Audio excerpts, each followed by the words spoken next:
My name is Kevin Brower. I'm a senior in energy engineering, and I'm in the Brownson Solar Group. I was in EGE 437, which is Dr. Brownson's solar class, and he invited everyone to come to a meeting and check out what he had to offer as far as research and what they were working on.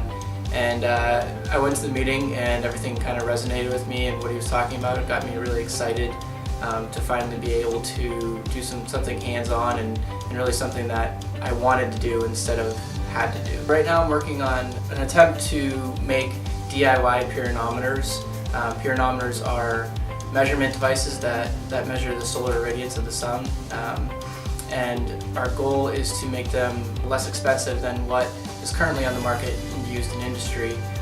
Also to bring them to a wider audience of people so more people know what they are, and we can educate students on how to use them and get them interested in science. So personally, it's helped me. It's really got me more hands-on engineering experience. I've actually got to work with hardware and coding for real-world problems instead of just what you learn inside the classroom.